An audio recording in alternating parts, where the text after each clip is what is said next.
मध्य प्रदेश में 10 दिन में दूसरी बार राहुल गांधी का दौरा हुआ। इस बार भी राहुल गांधी ने जातीय जनगणना का वादा कर ओबीसी कार्ड खेला। हालांकि अब की बार आदिवासी भी राहुल के फोकस पर दिखे। आखिर एमपी में ओबीसी एसटी समीकरण इतना अहम क्यों है, इस रिपोर्ट के जरिए समझने की कोशिश कीजिए। हम कास्ट सेंसस चाहते हैं, जाति जनगणना चाहते हैं और हम करवा के दिखाएंगे। जी हाँ, राहुल के हर एक भाषण में इन दिनों ओबीसी कार्ड और कांग्रेस का फ्यूचर प्लान नजर आ रहा है।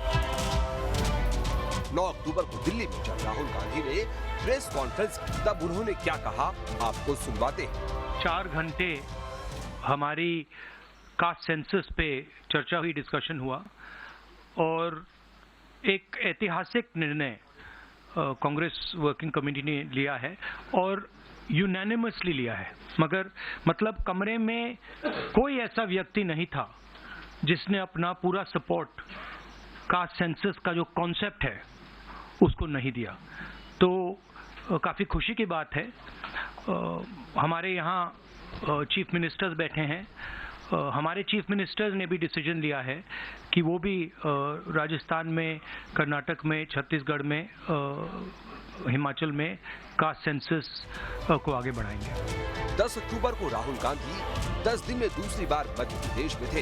इस बार भी राहुल गांधी ने जातीय जनगणना की बात कहकर ओबीसी कार्ड खेलने में वक्त नहीं गवाया। राहुल ने शहडोल में जातीय जनगणना को लेकर क्या कहा, ये सुनिए। जाति जनगणना की मैंने बात कर रखी, पार्लियामेंट में रखी, हम करवाएंगे, चाहे बीजेपी करवाए ना कराए, हम उन पे ऐसा दबाव डालेंगे, उनको करना ही पड़ेगा। अगर नहीं करेंगे, परे हो जाओ, हम करेंगे। छत्तीसगढ़ की सरकार ने काम शुरू कर दिया, कर्नाटक की सरकार ने काम शुरू कर दिया, राजस्थान की सरकार ने काम शुरू कर दिया।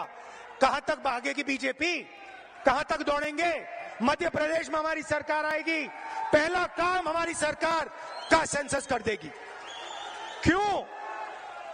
क्योंकि हम आदिवासी वर्ग को, दलित वर्ग को और ओबीसी वर्ग को हिंदुस्तान की हिस्सेदारी देना चाहते हैं। जब से बिहार में जातीय जनगणना के आंकड़े जारी हुए हैं, राहुल गांधी बार बार अपनी हर चुनावी सभा में इसका जिक्र कर रहे हैं। अब एमपी में विधानसभा चुनाव की तारीखों का ऐलान हो चुका है। ऐसे में यहाँ राहुल के ओबीसी कार्ड के मायने कितने गहरे हो सकते हैं, इसे समझने के लिए एमपी की सियासत में ओबीसी फैक्टर की अहमियत पर नजर डालते हैं।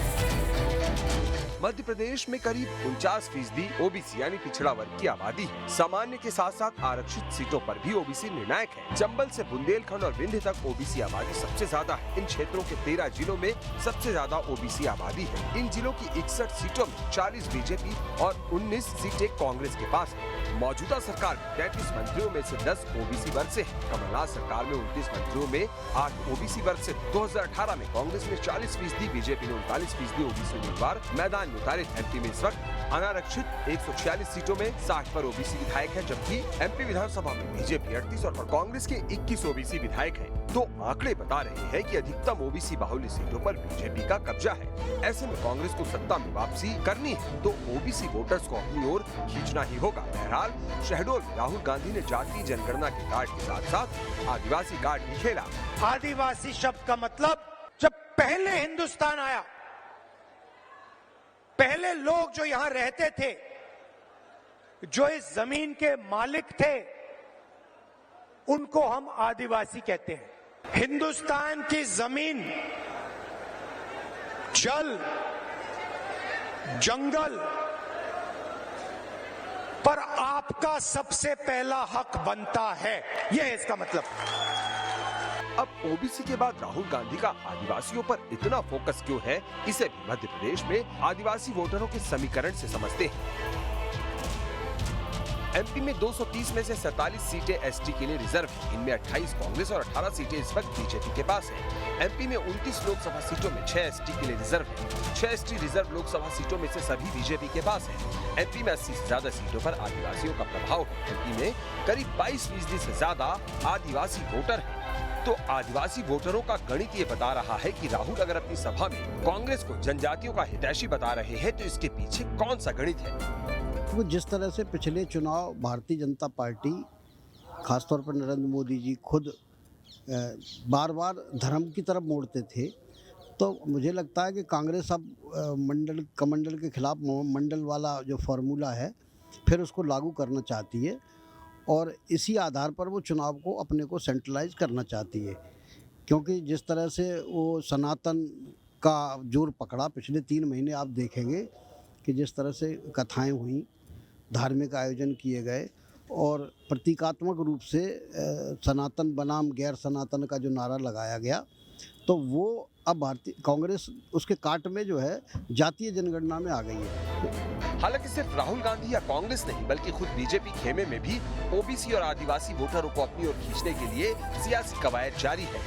हम भारतीय जनता पार्टी के सदस्य हैं। भारतीय जनता पार्टी ने सभी वर्ग के लोगों का मान सम्मान किया है, सभी वर्ग के लोगों का हित की बात की और हित के काम कर रही है।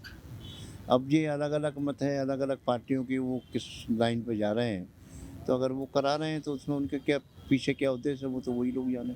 नहीं, भारतीय जनता पार्टी है, जैसा मैंने बताया कि अपना अपना उनका ये है भारतीय जनता पार्टी का कि सभी वर्ग सभी जात के लोग हमारे लिए समान हैं और उनके हित के लिए हम काम कर रहे हैं, हित के लिए काम करेंगे। तो अब ये जागृति आ रही है कि जब हम चाहते कि देश में ऊंच नीच न हो, एकता हो, समानता हो, इसलिए ओबीसी के लिए अगर हमारा नेता कह रहा है तो इसीलिए कह रहा है कि आज भी हमारे ओबीसी का वर्ग कई कारणों से पिछड़ा हुआ है। इनको हम जब समान लाने के प्रयास करेंगे तो कुछ ना कुछ आरक्षण देना ही पड़ेगा और इसीलिए राहुल गांधी और कांग्रेस पार्टी और तमाम इंडिया संगठन के लोग कह रहे हैं कि ओबीसी की जनगणना होना चाहिए।